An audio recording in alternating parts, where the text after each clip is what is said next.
بخاری کی حدیث نمبر 5976 ہے. کیا میں تمہیں سب سے بڑا گناہ نہ بتاؤں؟ صحابہ نے عرض کی بتائیے یا رسول اللہ صلی اللہ علیہ وسلم. فرمایا اللہ کے ساتھ شرک کرنا، یہ سب سے بڑا گناہ ہے.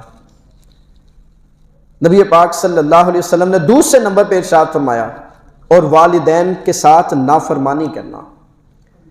شرک کے بعد ذرا جو سٹائل چیک کریں قرآن و حدیث میں، اسلوب دیکھیں.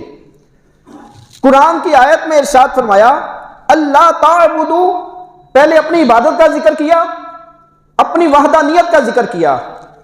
کس کے اندر؟ عمل کے اندر، عقیدے کے اندر. نافرمانی کے اندر اپنے شرک کا ذکر کیا.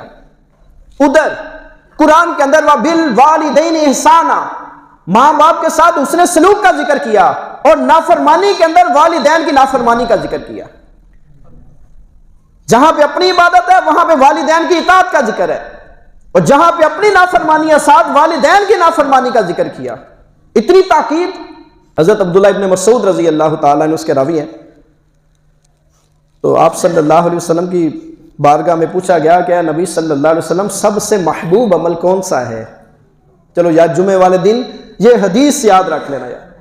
سب سے محبوب عمل جو آپ کا سب سے بیسٹ ایکٹ ہے، ارشاد فرمایا نماز وقت پر ادا کرنا. پوچھا گیا اس کے بعد، فرمایا والدین کے ساتھ اس نے سلوک کرنا. لطف کی بات فرمایا پھر فرمایا میدان جنگ میں جہاد کرنا. میدان جنگ میں جہاد سے افضل عمل والدین کی خدمت کو بتایا جا رہا ہے.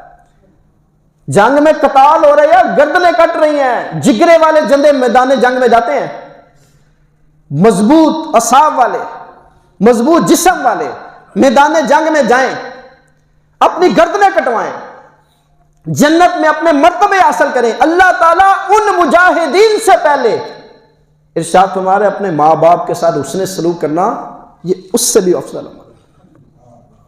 تو اس لیے نرم ہو جائے، والدین کے سامنے اونچا نہ بولیں. جب تک والدین حیات ہیں تو ان کی خدمت کریں.